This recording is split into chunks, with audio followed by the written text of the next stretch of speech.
Sometimes the ones who run the farthest from danger end up running straight into something worse. And sometimes, the only voice that answers your cry for help belongs to the very person holding the weapon. This is not a made-up tale.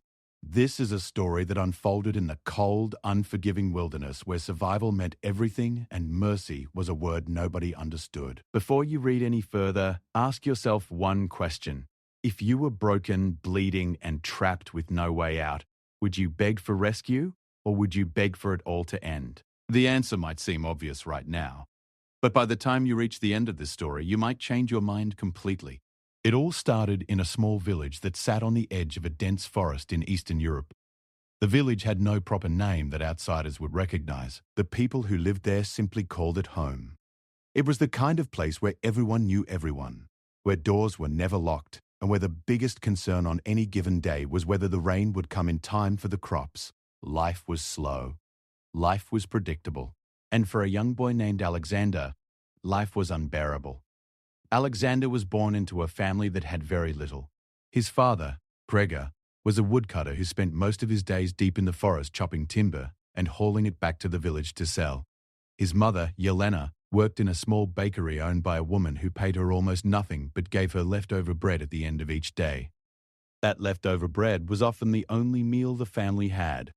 Alexander had two younger sisters, twins named Katya and Mila, who were too young to understand why their stomachs were always growling and why their clothes were always torn. Alexander was 12 years old when things began to change in the village. A new man arrived one autumn afternoon. He came in a truck loaded with supplies, and he introduced himself as Viktor Morozov. Viktor was tall and broad, with a thick beard that covered most of his face. His eyes were small and dark, and when he smiled, which was rare, it never reached those eyes. He told the villagers he was a hunter and a trader. He said he had connections in the cities and could bring goods the village needed in exchange for timber, furs, and labor. At first, the villagers were grateful. Victor brought medicine, tools, salt, sugar, and fabrics that the village had not seen in months. He set up a small trading post near the center of the village and began doing business. People lined up to trade whatever they had. Gregor traded timber. Other families traded animal skins, dried meat, and handmade goods. Victor always smiled that empty smile and told everyone they were getting a fair deal. But it did not take long for the truth to show itself. Victor's deals were never fair. He gave very little and took far too much. Within a few months, he had accumulated most of the village's resources. Families who had once been poor but self-sufficient were now completely dependent on Victor for basic necessities. And Victor knew it. He began to change. The friendly trader disappeared, and in his place stood a man who gave orders and expected them to be followed without question. Gregor was one of the first to push back. He told Victor in front of several other men that the trades were unfair and that the village did not need an outsider telling them how to live. Victor did not argue, did not raise his voice. He simply looked at Gregor with those dark, empty eyes and said nothing. That night, Gregor's woodcutting tools disappeared from the shed behind their house. Every axe, every saw, every blade was gone. Without his tools, Gregor could not work. Without work, the family had nothing. Gregor went to Victor the next morning and accused him of stealing the tools. Victor denied it calmly. He said perhaps Gregor had misplaced them, or perhaps someone else in the village had taken them out of desperation. He offered to sell Gregor new tools at a price the family could never afford. Gregor left that conversation shaking with anger, but feeling completely powerless. Over the following weeks, the same thing happened to other families who had spoken against Victor. Their animals would go missing. Their food stores would be found destroyed. Strange things would happen in the night, and by morning, the only person who could help was Victor, always at a price that left the family deeper in debt to him. Alexander watched all of this with growing fear and anger. He was young, but he was not stupid. He could see what Victor was doing. He could see how the man was slowly taking control of everything and everyone. He could see how his father was shrinking, becoming quieter, losing the fire that had once made him the strongest man in the village. Alexander wanted to do something, but he did not know what a 12-year-old boy could possibly do against a man like Viktor Morozov. The answer came to him on a cold morning in late November. Alexander had gone into the forest to collect firewood since his father no longer had the tools to cut proper timber. While gathering sticks and fallen branches, He wandered farther than he usually did and stumbled upon something that made his blood run cold. Hidden behind a thick wall of bushes and covered with branches and leaves was a storage area. Inside it were tools, animal skins, bags of grain, and other supplies that Alexander recognized immediately. These were the things that had gone missing from the village. Victor had not just been stealing from families who opposed him. He had been hoarding everything, building a reserve of power that he could use to control the entire village. Alexander ran home and told his father what he had found. Gregor listened carefully, and for the first time in weeks, something sparked in his eyes.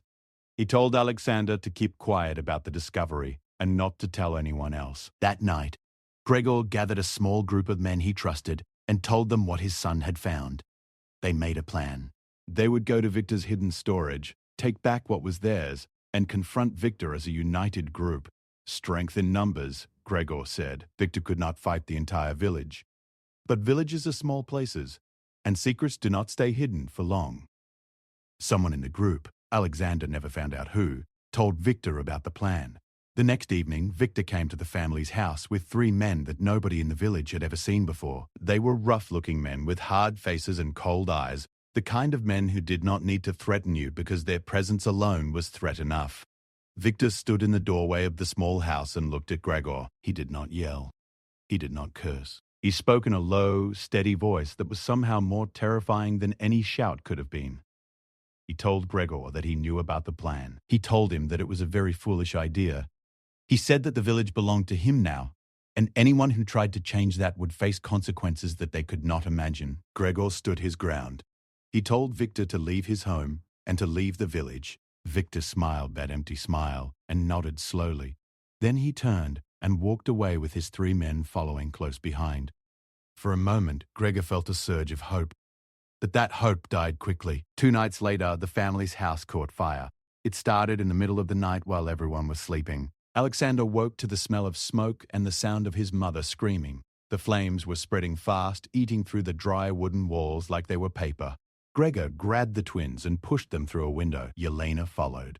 Alexander was the last one out. He jumped through the window just as the roof began to collapse, and a burning beam caught him across the back, leaving a scar that he would carry for the rest of his life.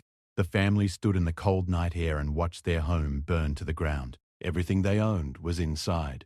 Clothes, food, blankets, the few small treasures that Yelena had kept from her own childhood. All of it turned to ash. The neighbors came out and watched, but nobody said anything. Nobody offered help. Fear had already done its work. Victor had won, and everyone knew it. Gregor did something the next day that broke Alexander's heart. He went to Victor and apologized.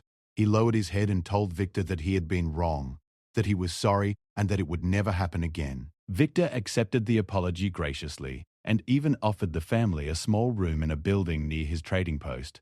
He said they could stay there as long as Gregor worked for him, cutting timber from dawn to dark for whatever Victor decided to pay him. Gregor accepted. What choice did he have? His family was homeless, hungry, and terrified. Pride was a luxury he could no longer afford. So the family moved into the small, cold room, and Gregor became Victor's laborer. He worked harder than he had ever worked in his life, and in return, he received barely enough to keep his family alive. Months passed. The village sank deeper into Victor's control. Other men joined Gregor in working for Victor, not because they wanted to, but because they had no other option. Victor expanded his operation. He brought in more of his outside men, rough and dangerous individuals who patrolled the village like guards. He set up rules. No one could trade with outsiders. No one could leave the village without his permission. No one could gather in groups of more than 3 without his knowledge. The village that had once been free and peaceful had become a prison without walls. Alexander grew older, and his hatred for Victor grew with him. By the time he was 15, he was tall and strong from years of hard labor. He worked alongside his father in the forest, chopping and hauling timber. But unlike his father, he had not given up. Every night, lying on the thin mattress in that cold little room, he made a promise to himself. He would find a way out. He would escape this village, find help, and come back to free his family and his neighbors from Victor's grip. The opportunity came on a spring morning when Alexander was 16. A supply truck was coming to the village, one of the regular deliveries that Victor arranged from the outside world. Alexander knew the routine. The truck would arrive, unload its cargo at the trading post, and then leave the same day before nightfall. He also knew that the truck driver usually took a break after unloading, eating a meal and resting before the long drive back. Alexander planned carefully. He told no one, not even his father. He knew that if anyone found out, the information would reach Victor, and everything would be over before it started. On the day the truck arrived, Alexander worked in the forest as usual, then slipped away in the afternoon when the guards were focused on the unloading at the trading post. He made his way to where the truck was parked on the road just outside the village. The driver was inside the trading post eating. The back of the truck was empty, its cargo already unloaded. Alexander climbed into the back of the truck and hid himself behind some empty crates and folded tarps. His heart was pounding so hard he was sure someone would hear it. He lay there in the dark, barely breathing, waiting. An hour passed, then another. Finally, he heard footsteps, the sound of the driver's door opening, and the rumble of the engine coming to life. The truck lurched forward, and Alexander felt the ground moving beneath him. He was leaving. For the first time in his life, he was leaving the village. The relief was overwhelming, but it was mixed with a deep, aching guilt. He was leaving his mother, his father, his little sisters behind.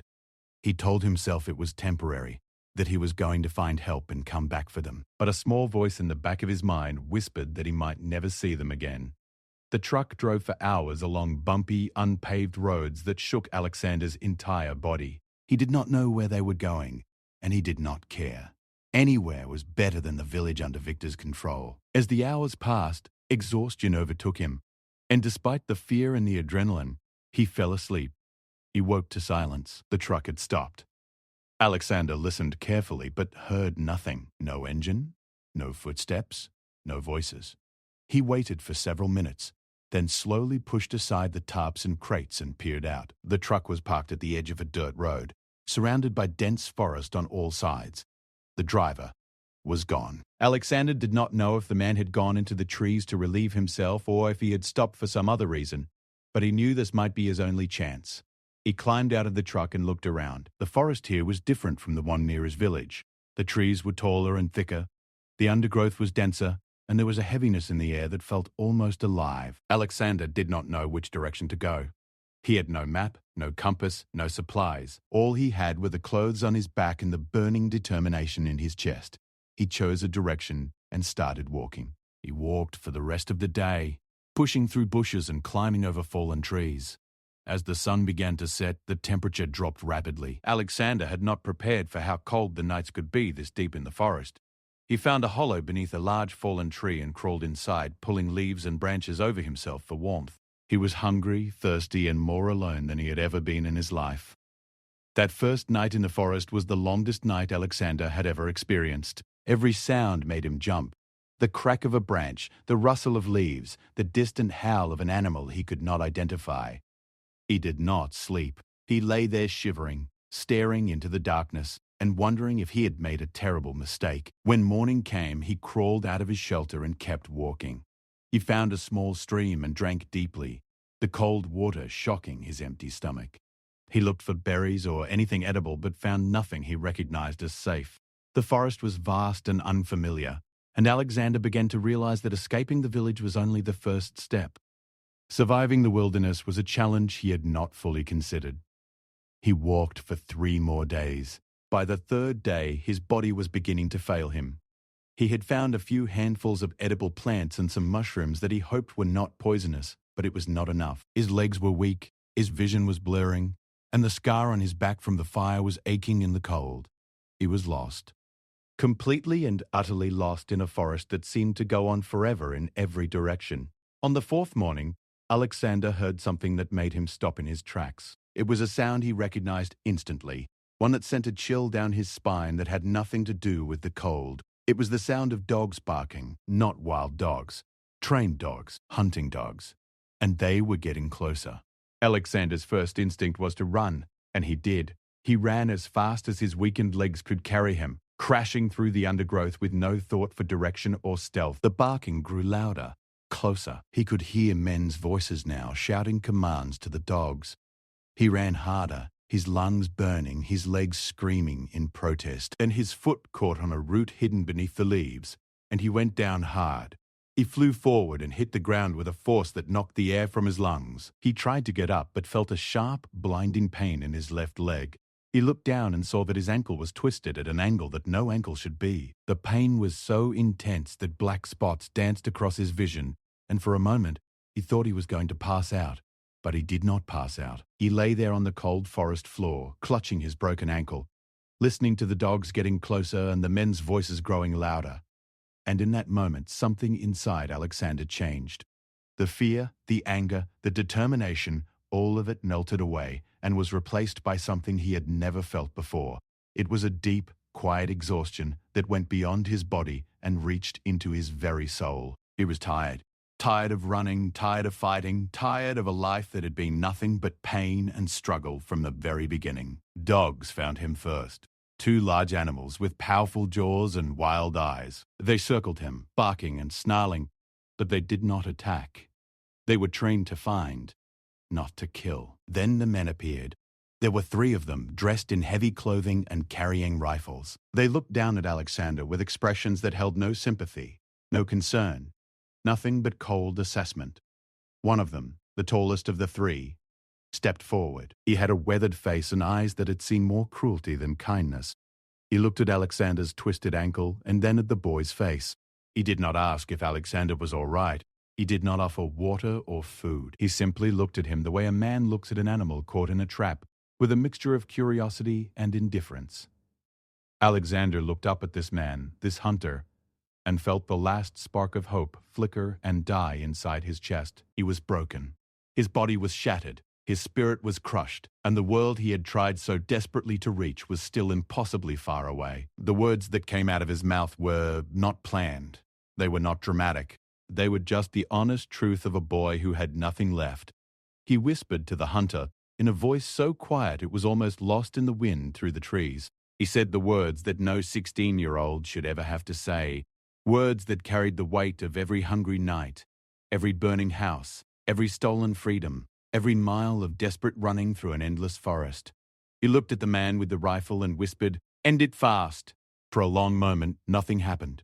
The dogs stopped barking. The wind seemed to pause. And in that frozen moment, the entire course of Alexander's life hung on what this stranger with a rifle would do next. The hunter did not move. He stood there with his rifle resting against his shoulder, looking down at the broken boy on the forest floor, and something shifted behind his eyes. It was not pity exactly. Men like him did not deal in pity. It was something harder to name, something closer to recognition, as though he was seeing a reflection of something he had tried very hard to forget. His name was Dmitry Volkov. He was 47 years old, and he had spent most of those years living in the deep wilderness, far from villages and towns and the complications that came with other people. Dmitry was a professional hunter and tracker. He worked for whoever paid him, tracking animals for their pelts, guiding wealthy men on hunting expeditions, and occasionally doing less honorable work that he never spoke about. He was a man who lived by a simple code: mind your own business, take care of yourself, and never get involved in someone else's problems. But something about this boy on the ground, this skinny, shivering, broken child who had just asked to die, cracked something open inside Dmitry that he had kept sealed shut for a very long time. The 2 men with Dmitry were his regular partners, a stocky man named Pavel and a thin, nervous man called Lev. Pavel was already reaching for the rope on his belt, assuming they had found a thief or a runaway who needed to be tied up and delivered somewhere for a reward. Lev was standing back looking uncomfortable, as he always did when situations turned unpredictable. Dmitry held up his hand, and both men stopped. He crouched down slowly, bringing himself to eye level with Alexander. Up close, he could see the full extent of the boy's condition. His clothes were torn and filthy. His skin was covered in scratches and bruises. His lips were cracked and bleeding from dehydration. And his left ankle was swollen to twice its normal size, the joint clearly shattered. But what struck Dmitry the most were the boy's eyes. They were not the eyes of a frightened child. They were the eyes of someone who had already accepted the end, someone who had stopped fighting not out of weakness, but out of a bone-deep weariness that no amount of rest could cure. Dmitry reached into his pack and pulled out a canteen of water. He held it to Alexander's lips. The boy flinched at first, expecting a blow rather than kindness, but then the smell of water reached him, and instinct took over. He drank greedily, water running down his chin and soaking into the collar of his torn shirt. Pavel spoke up from behind. He said they did not have time for this. He said they had a job to do and that some runaway kid was not their problem. Dmitri ignored him. He took a piece of dried meat from his pack and gave it to Alexander, who shoved it into his mouth and chewed so fast he nearly choked. Dmitri put his hand on the boy's shoulder and told him to slow down, that the food was not going anywhere. Then Dmitri asked the question that would change everything. He asked Alexander where he had come from and what he was running from. Alexander did not answer right away. He had spent his entire life in a village where trust was dangerous and words could get you burned out of your home. But something about this rough, weathered man crouching in front of him felt different from anything Alexandra had experienced before. There was no greed in Dmitri's eyes, no calculation, no hidden agenda. There was just a man looking at a boy and waiting for the truth, so Alexander told him. He told him everything. He told him about the village and about Viktor Morozov.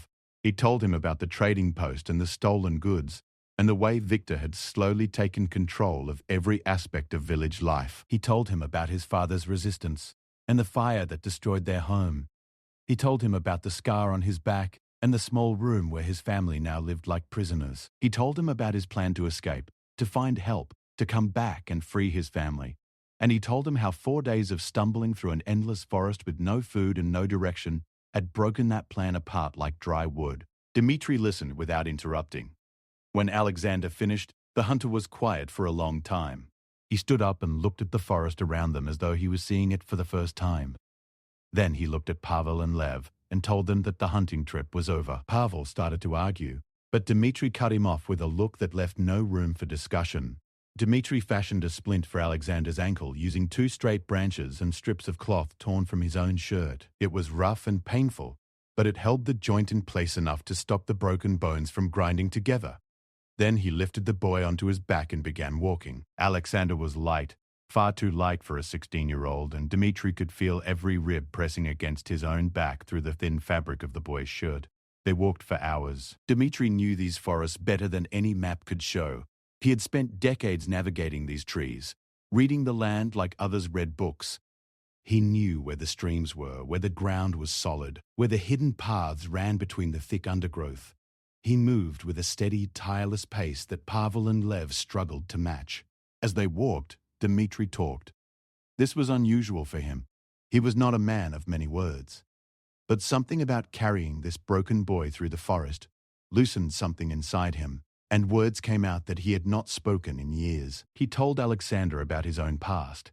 He had grown up in a village not unlike Alexander's, a small, isolated place where life was hard and opportunities were non-existent. His father had been a hunter, and his father before that, and so on back through generations that nobody had bothered to count. Dmitri had learned to track and shoot before he learned to read. By the time he was 14, he was the best hunter in his village. By the time he was 18, he told Alexander about the years he spent moving from place to place, taking whatever work he could find. He had worked for fur traders, for logging companies, for rich men who wanted trophies for their walls. He had done things he was not proud of. Things that kept him awake at night when the forest was quiet and there was nothing to distract him from his own thoughts. He told Alexander about his wife, a woman named Irina, who he had met in a small town when he was 25. Irina was a teacher, gentle and kind and everything that Dmitri was not. She had seen something in him that he could not see in himself, and for a few years, they had been happy. They had a son, a boy named Misha, who had his mother's eyes and his father's stubbornness. Dmitri had tried to settle down, to become a regular man with a regular life, but the wilderness kept calling him back. Then one winter, while Dmitri was away on a long hunting trip, Irina and Misha got sick. It was a fever that swept through the town, killing the young and the old without mercy. By the time Dmitri returned, it was too late. His wife and son were gone, buried in the frozen ground of a churchyard that he could barely bring himself to visit. After that, Dmitri went back to the forest and never left again. He buried his grief under layers of routine and solitude. He hunted, he tracked, he survived, but he did not live. Not really. He existed, moving through the days like a ghost, filling the silence with the sound of his boots on the forest floor and the crack of his rifle. When he finished speaking, Alexander was crying, not for himself, but for this man who had lost everything and yet had still stopped to help a stranger. Dmitri felt the boy's tears on the back of his neck and said nothing. Sometimes silence was the most honest response a person could give. They reached Dmitri's cabin by nightfall. It was a small structure built from thick logs tucked into a natural clearing surrounded by tall pines. Inside, it was simple but functional. A wood-burning stove, a table, 2 chairs, a bed made of pine boards and animal skins, and shelves lined with supplies. It was the home of a man who needed very little and wanted even less. Dmitri laid Alexander on the bed and properly set his ankle. It was a painful process. Dmitri had no medical training beyond what experience had taught him, which was considerable, but rough. He straightened the bones as best he could, bound the ankle tightly with proper bandages, and gave Alexander a drink made from herbs that dulled the pain and brought sleep within minutes. While Alexander slept, Dmitri sat at his table and thought. Pavel and Lev had gone to their own camp nearby, and the cabin was quiet except for the crackle of the stove and the boy's slow, steady breathing. Dmitri thought about what Alexander had told him. He thought about Viktor Morozov and the village. He thought about the family trapped in that small room. The father who had been broken. The mother who worked for scraps. The twin girls who did not understand why their world was so small and so cold. And he thought about Misha, his son, the boy who would have been around Alexander's age if he had lived, the boy whose eyes he sometimes saw in the faces of strangers, a painful flash of recognition that left him breathless every time. Dmitri made a decision that night. It was not a decision he made with his head, because his head was telling him to leave this alone, to patch the boy up and send him on his way and go back to his solitary life. It was a decision he made with something deeper, something that had been sleeping inside him for years and had suddenly woken up when a broken boy on a forest floor whispered, "End it fast." He decided to help. When Alexander woke the next morning, the pain in his ankle was a dull throb instead of the screaming agony of the day before. He lay still for a moment, disoriented, staring at the wooden ceiling of the cabin and trying to remember where he was. Then the memories rushed back, and he sat up so quickly that pain shot through his leg and made him gasp. Dmitri was at the table cleaning his rifle. He looked up and told Alexander to lie back down and not to be stupid. Alexander obeyed, partly because the pain demanded it, and partly because there was something about Dmitri's voice that made obedience feel natural, not forced. Over the next several days, Dmitri took care of Alexander in a way that the boy had never experienced before. It was not soft or sentimental. Dmitri did not fuss or coddle. He was practical and direct. He fed Alexander solid meals of stew made from fresh game and root vegetables. He changed the bandages on the ankle twice a day. He made the boy do exercises to keep his upper body strong while his leg healed. And in between all of this, they talked. Dmitri wanted to know everything about Viktor and the village. Not the emotional version that Alexander had poured out on the forest floor, but the practical details. How many men did Viktor have? What weapons did they carry? How was the village laid out? Where were the roads in and out? Where did Viktor sleep? Where was the hidden storage that Alexander had found? How did the supply trucks come and go? Alexander answered every question as thoroughly as he could. He drew maps in the dirt floor of the cabin, sketching the village from memory with a stick. He described Viktor's routines, the guard patterns, the layout of the trading post. He told Dmitri about the families in the village who was loyal to Viktor out of fear and who might be willing to resist if given the chance. Dmitri absorbed all of this information with the focused intensity of a man planning a hunt, and that was exactly what he was doing. To Dmitri, Viktor Morozov was a predator who had claimed a territory and was exploiting it. The villagers were the prey, trapped and unable to fight back. The solution, in Dmitri's mind, was simple. You remove the predator. But simple did not mean easy. Viktor had men, weapons, and complete control over the village. A direct confrontation would be dangerous and could get innocent people killed. Dmitri needed a plan that was smarter than brute force, a plan that used the forest, the terrain, and the element of surprise.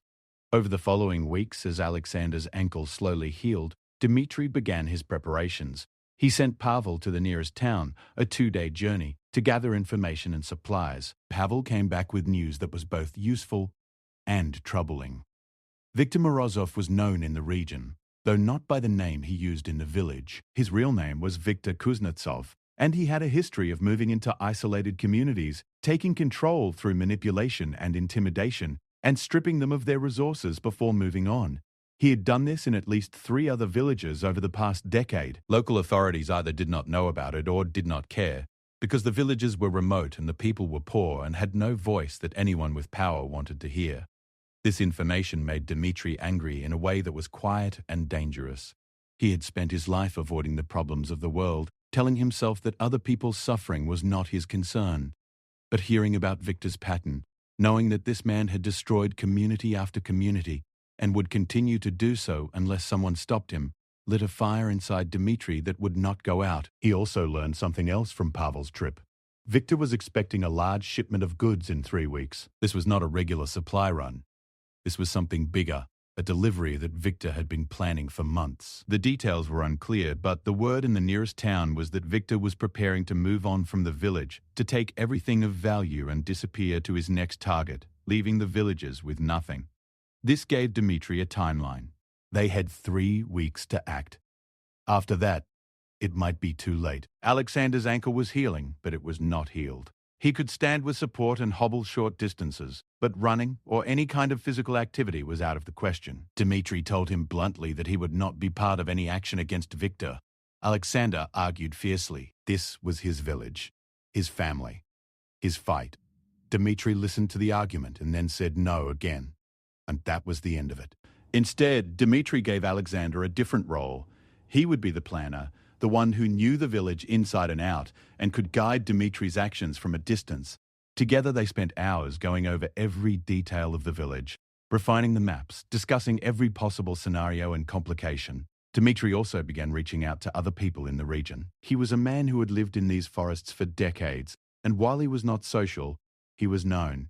He was known as a man who could be trusted, a man who did what he said he would do, and a man you did not want as an enemy. He called in favors from other hunters and woodsmen who lived scattered through the wilderness. Not many answered, but a few did, and a few was all Dmitri needed. One of those who answered was a woman named Oksana. She was a former military nurse who had left the service years ago and now lived alone in a remote area, treating injuries and illnesses for the scattered people of the forest. She was tough, competent, and carried a quiet authority that made people listen when she spoke. Dmitri had known her for years. They had a mutual respect built on shared solitude and the understanding that came from choosing to live apart from the world. Dmitri told Oksana about Victor and the village. She listened with the same careful attention that Dmitri had given Alexander's story, and when he finished, she said she would help. She did not ask for details about the plan. She did not ask what was expected of her. She simply said she would be there. Another who came was a young man named Sergei, barely older than Alexander, who worked as a trapper in the northern stretches of the forest. Sergei was quick, clever, and knew the terrain around the village better than almost anyone because his trap lines ran close to the area. He was eager to help, almost too eager, and Dmitri had to remind him several times that this was not a game and that people could die if things went wrong. With his small team assembled, Dmitri spent the final week before the planned action scouting the village himself. He moved through the forest like the ghost he had become over the years. Silent and invisible, he watched the village from a distance, confirming everything Alexander had told him and adding his own observations. He counted Victor's men. There were 6 of them now, including the 3 who had come with Victor originally. They were armed but undisciplined, relying more on intimidation than skill. Dmitri noted their routines, their weaknesses, the times when they were alert and the times when they were lazy and distracted. He watched Alexandra's family from a distance. He saw Gregor, a large man who had been reduced to a shadow, walking with his head down and his shoulders slumped. He saw Yelena, thin and tired, carrying bread from the bakery with the mechanical movements of someone who had stopped hoping. And he saw the twins, Katya and Mila, playing in the dirt outside the small room. Their laughter the only bright sound in a village that had forgotten how to smile. Dmitri watched them and thought of Misha. He thought of the life his son never got to live. And the fire inside him burned hotter. On the night before the planned action, Dmitri sat with Alexander in the cabin and went over the plan one final time. Alexander was nervous, his hands were shaking, and his face was pale. Dmitri put a hand on the boy's shoulder and told him something that Alexander would remember for the rest of his life. Dmitri said that courage was not the absence of fear. Courage was being afraid and doing the right thing anyway. He said that Alexander had already shown more courage than most grown men by escaping the village and surviving the forest alone. Whatever happened tomorrow, Dmitri said, Alexander should know that he had already done the hardest part. Alexander looked at this man who had been a stranger just weeks ago and who had somehow become the closest thing to a father figure he had ever truly had. He wanted to say something meaningful, something that expressed the depth of his gratitude and the bond he felt, but the words would not come, so he simply nodded and said thank you. And Dmitri nodded back and said nothing more. They sat in silence as the fire crackled and the night deepened around the cabin. Tomorrow, everything would change. One way or another, the story of Viktor Morozov and the village on the edge of the forest was coming to an end. Dmitri checked his rifle one last time, counted his ammunition, and laid out his gear with the careful precision of a man who had prepared for countless hunts, but never one quite like this. This time, the predator he was tracking was human, and the stakes were higher than any trophy or pelt. This time, the lives of an entire village hung in the balance. Outside, the forest was quiet. Even the animals seemed to sense that something was coming. The trees stood like silent witnesses, waiting for the dawn that would bring either liberation or disaster.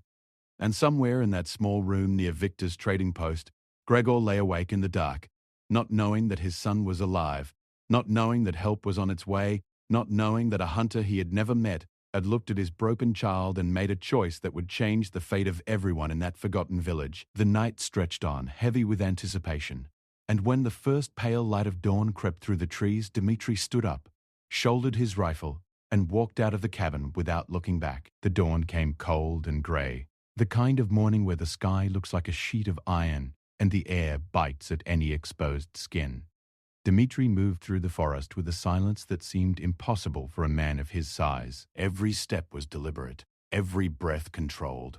Behind him, Pavel and Sergei followed at a distance, moving along parallel paths that Dmitri had mapped out the night before. Lev had been stationed at a point 2 kilometers from the village with a pair of horses and a cart, ready to move quickly if things went wrong and an escape was needed. Oksana was with him, her medical supplies packed and organized with military efficiency. The plan was not complicated. Dmitri believed that the best plans never were. Complicated plans had too many places where things could break down, too many moments where hesitation or confusion could turn success into disaster. His plan had 3 phases, and each one depended on timing and precision rather than numbers or firepower. The first phase was disruption. Sergei, who knew the terrain around the village intimately, had spent the previous 2 nights preparing. He had identified the locations where Victor's men kept their vehicles and supplies. There were 2 trucks parked behind the trading post and a smaller vehicle that Victor used personally. Sergei had disabled all 3 by removing key engine components and hiding them deep in the forest. Without vehicles, Victor and his men could not move quickly, could not chase anyone, and could not transport goods. They were grounded. The second phase was isolation. Victor's power came from his men. Take away the men, and Victor was just one person. Dmitri had observed that Victor's 6 guards worked in shifts. During the early morning hours, only 2 were awake and on patrol. The other 4 slept in a building adjacent to the trading post. Dmitri planned to trap those 4 inside their sleeping quarters by barricading the door and windows from the outside. It was a simple but effective tactic. 4 men locked in a room were 4 fewer men to deal with. The third phase was confrontation. With Victor's vehicles disabled and most of his men contained, Dmitri would deal with the 2 remaining guards and then face Victor himself. This was the phase that had no script, the phase that depended entirely on what Victor did when he realized his empire was crumbling around him. Dmitri reached the edge of the village just as the sky began to lighten. He could see the trading post, the sleeping quarters, the small buildings where the villagers lived. Smoke was rising from a few chimneys, and somewhere a rooster crowed. It looked peaceful, but Dmitri knew better. Peace built on fear was not peace at all. It was just silence waiting to be broken. He signaled to Sergei, and the young man moved. Sergei was fast and quiet, slipping between buildings like a shadow. He reached the sleeping quarters where Victor's 4 men were snoring and went to work. He had prepared thick wooden beams and heavy chains the night before, hiding them nearby. Working quickly, he braced the single door of the building shut, with the beams wedging them at an angle that would hold even if the men inside threw their full weight against the door. The 2 windows were small and already had iron bars on them, a security measure that Victor had installed to protect his men, but which now served as their cage. Sergei finished in less than 5 minutes. He gave a low whistle that carried through the still morning air The signal that Phase 2 was complete. Dmitri heard it and moved forward. The two guards on patrol were walking a lazy circuit around the trading post. They were not expecting trouble. They had never had trouble. The villagers were too afraid to act, and no one from outside had ever interfered with Victor's operation. This complacency was exactly what Dmitri had counted on. He intercepted the first guard at the corner of the trading post. The man never saw him coming. Dmitri moved up behind him with the practiced ease of a predator closing in on unsuspecting prey and wrapped one arm around the man's neck while clamping his other hand over his mouth. The guard struggled, but Dmitri was stronger and more experienced. Within seconds, the man went limp, unconscious but alive. Dmitri bound his hands and feet with rope and gagged him, then dragged him behind a stack of timber and left him there. Pavel handled the second guard on the other side of the village. Pavel was not as smooth as Dmitri, but he was effective. There was a brief scuffle, a muffled grunt, and then silence.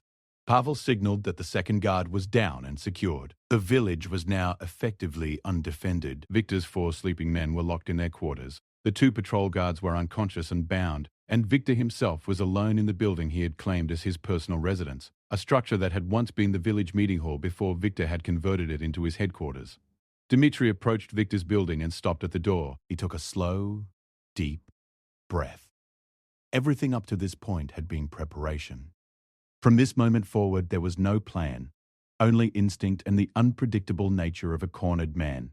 He pushed the door open and walked inside. The interior of Victor's headquarters was a stark contrast to the rest of the village. While the villagers lived in cramped, cold rooms with barely enough to survive, Victor had furnished his space with comfort and even luxury. There was a proper bed, with thick blankets and pillows.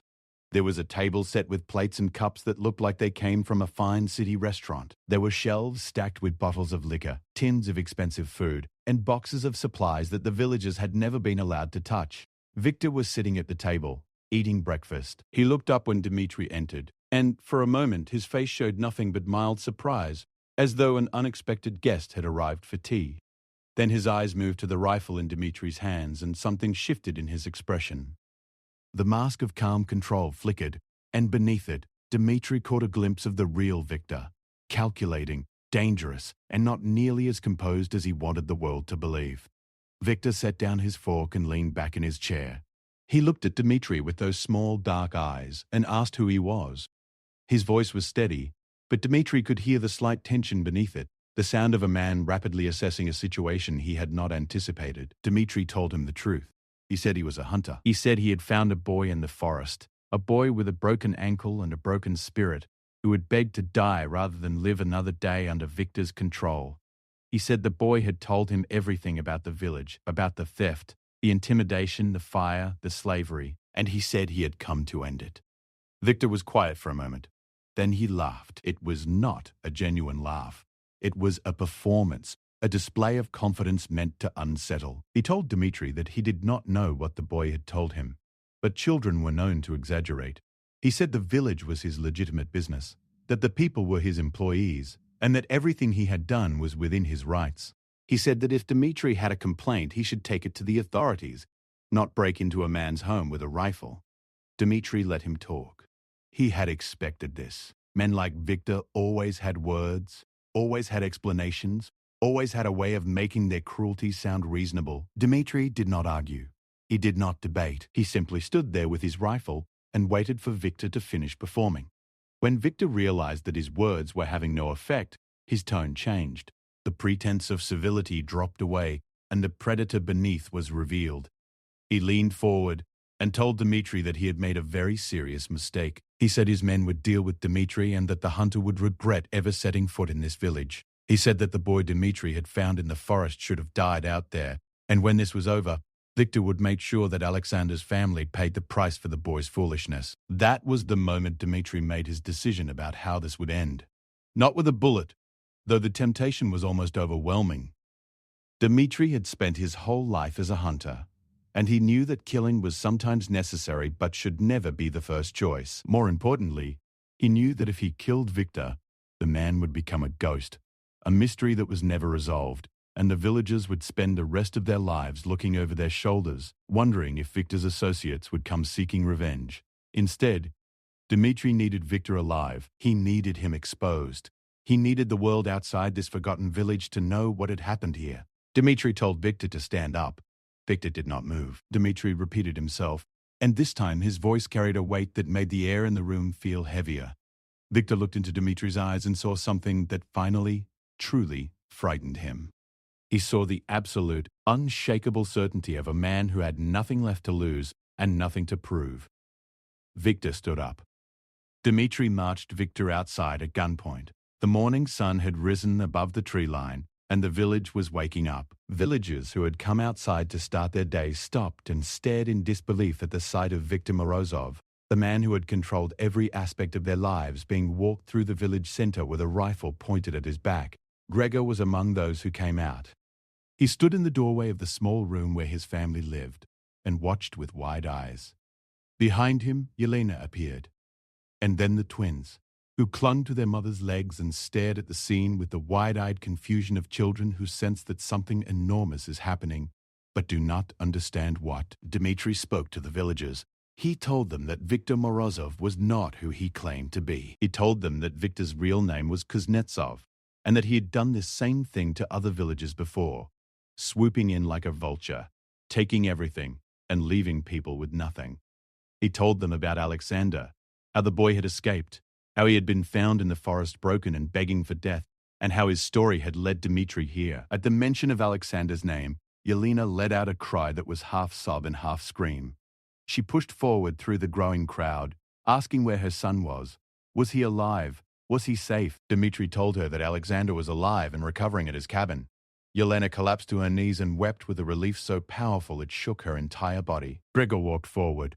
He walked slowly, each step seeming to take enormous effort, as though he was walking against a strong wind that only he could feel. He stopped in front of Victor and looked at the man who had destroyed his life, stolen his dignity, and driven his son into the wilderness. For a long moment, the two men just looked at each other. Then Gregor spoke. His voice was hoarse and cracked, barely above a whisper, but in the absolute silence of the village, every word was heard clearly. He told Victor that he had taken everything from them: their home, their tools, their freedom, their pride. He had taken the food from their children's mouths and the strength from their bones, but the one thing he had not managed to take was the spirit of a 16-year-old boy who would rather die in the forest than live one more day as a slave. And that spirit was what had brought this hunter to their village, and that spirit was what was going to set them all free. Victor said nothing. For the first time since Dmitri had met him, Victor Morozov had no words. The four men locked in the sleeping quarters had woken up by now and were banging on the door and shouting. Dmitri instructed several of the village men, who were now gathering courage with every passing minute, to keep watch on the building and not to open it under any circumstances. The two unconscious guards were dragged to the center of the village and placed next to Victor, still bound and gagged. Then Dmitri did something that Victor had never expected. He sent Pavel to the nearest town with a message, not to the local authorities who had ignored the plight of these villagers for years, but to a regional investigator, a man named Tarasov, who Pavel had learned about during his supply trip. Tarasov had been building a case against organized exploitation in the region for years, but had never been able to find witnesses willing to testify. Now Dmitri was going to give him an entire village full of them. It took 2 days for Tarasov to arrive. Those 2 days were some of the most remarkable in the village's history. With Victor contained and his men locked up, the villagers slowly, tentatively began to reclaim their lives. Men went to Victor's hidden storage in the forest and brought back everything that had been stolen. Tools, grain, animal skins, all of it was returned to the families it belonged to. Women opened the doors and windows of the buildings that Victor had kept locked, discovering stockpiles of food and supplies that could have fed the village for months. But the most important thing that happened during those 2 days was not material. It was the return of something that Victor had stolen more thoroughly than any physical possession. It was hope. People who had walked with their heads down for months began to look up. Conversations that had been whispered in fear were now spoken openly. Children who had been silent and withdrawn began to play and laugh again. The village was waking up from a nightmare, blinking in the sunlight, and slowly remembering what it felt like to be free. Gregor went to Dmitri's cabin to see his son. Dmitri gave him directions in one of the horses, and Gregor rode through the forest faster than he had ever ridden in his life. When he arrived at the cabin and saw Alexander sitting outside on a wooden chair with his splintered ankle propped up on a log, he jumped off the horse and ran to the boy and held him so tightly that Alexander could barely breathe. They held each other for a long time, father and son, both crying, both shaking, both unable to find words big enough for what they were feeling. When they finally pulled apart, Gregor looked at his son and said something that Alexander had waited his entire life to hear. He said he was proud of him. He said that Alexander had done what he, Gregor, should have done years ago. He said that his son was braver than any man in the village, braver than Gregor himself, and that whatever happened next, Alexander should know that his father would never stop being proud. Alexander cried harder than he had ever cried, not from sadness or pain, but from the overwhelming flood of love and recognition that he had needed so desperately and for so long. When Tarasov arrived with a team of investigators and several police officers, the situation was handled with a thoroughness that surprised even Dmitri. Tarasov was a meticulous man with a sharp mind and a deep anger toward the kind of exploitation that Victor represented. He interviewed every family in the village.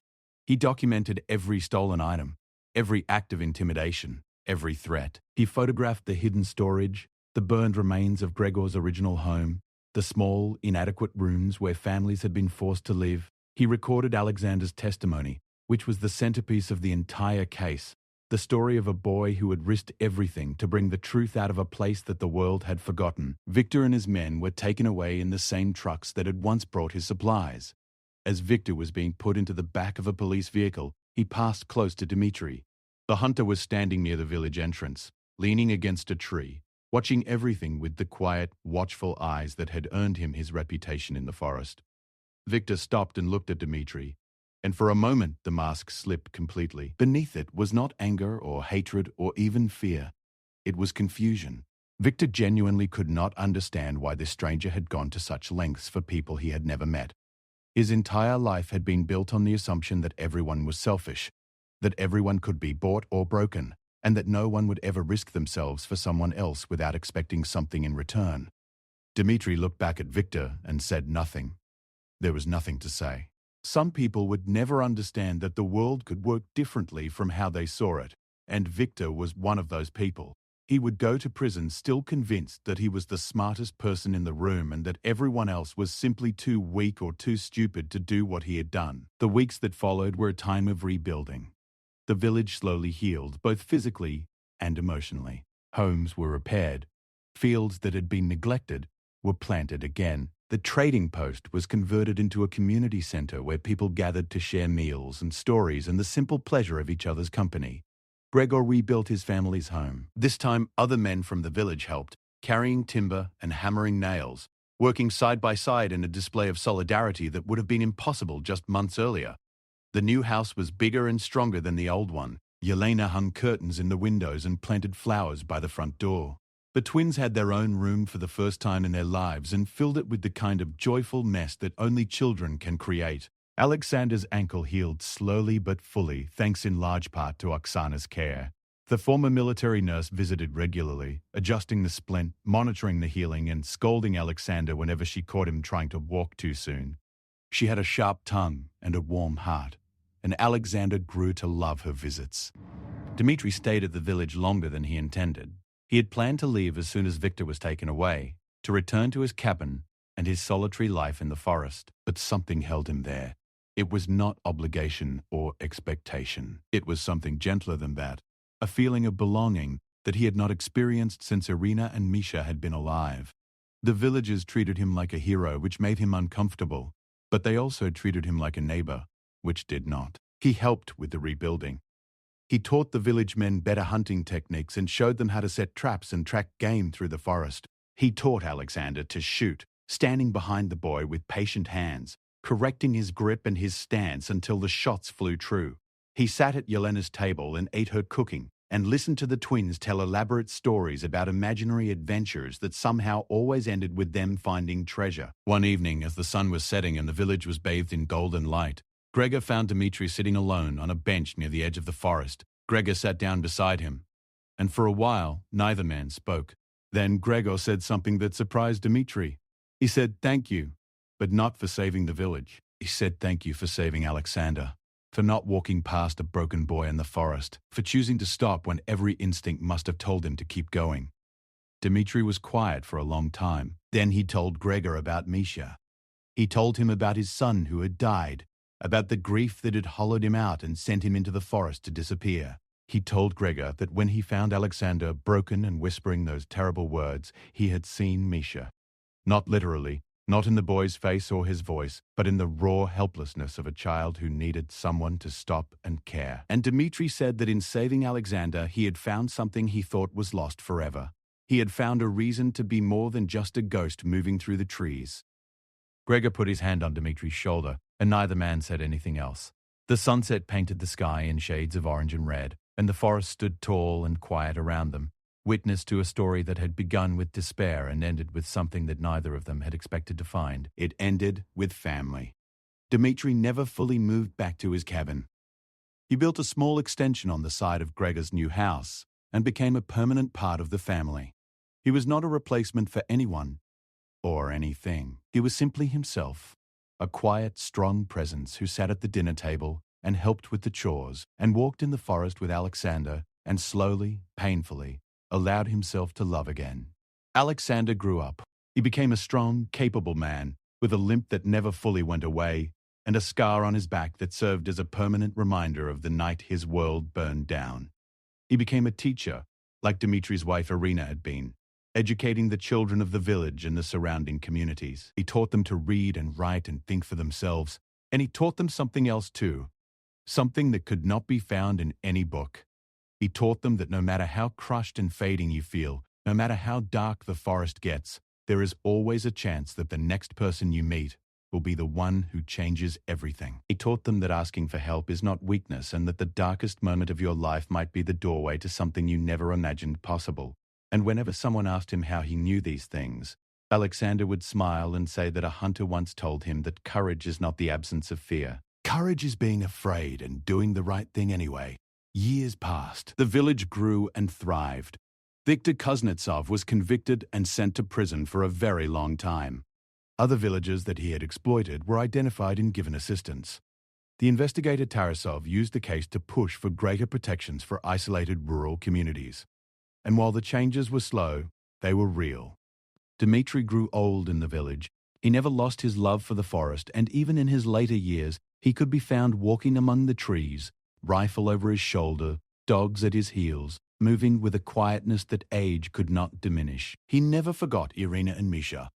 Their memory lived inside him like a flame that would never go out. But alongside that flame, new warmth had grown, the warmth of a second family that he had found in the most unlikely of circumstances.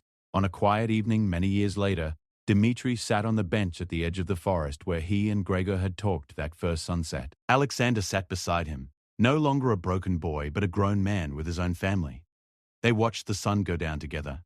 Just as they had done countless times before, the sky turned orange and red, and the forest stood tall and quiet, and somewhere in the distance, a dog barked and a child laughed. Alexander turned to Dmitri and asked him a question that he had carried for years. He asked Dmitri what he had been thinking that day in the forest when he found a broken boy on the ground begging to die. What had gone through his mind in that moment between hearing those words and deciding to help? Dmitri was quiet for a long time. The sun sank lower, and the shadows grew longer, and the first stars began to appear in the darkening sky. Then he spoke, and his voice was soft and rough and honest. He said that in that moment he had not been thinking at all, he had been feeling. And what he felt was that this was why he was still alive. Not for the hunting, not for the solitude, not for the endless wandering through trees that looked the same year after year. He was still alive because on that particular morning, on that particular stretch of forest floor, a boy needed someone to stop walking and start caring. And Dmitri, for all his years of avoiding the world and its problems, could not walk past. He said that Alexander's whispered words, those 4 terrible syllables, had not been a request for death. They had been a cry for life. A cry so desperate and so honest that it had reached through every wall Dmitri had built around himself and grabbed hold of something that refused to let go. Alexander sat with those words for a long time. Then he reached over and took Dmitri's weathered hand in his own, and they sat together in the fading light. 2 people who had been crushed and fading, and who had found in each other the strength to keep going. The forest around them was alive with the sounds of evening. Birds settling into their nests, small animals rustling through the underbrush, the wind whispering through the branches like a lullaby. It was the same forest that had nearly killed Alexander and the same forest that had brought Dmitri back to life. It held both stories in its ancient roots and towering trunks, the story of breaking and the story of healing, inseparable and intertwined. And if you listened very carefully, on quiet evenings when the wind was just right, you could almost hear the echo of a whisper carried through the trees. A whisper that had once begged for an ending, but had somehow, against all odds, become the beginning of everything.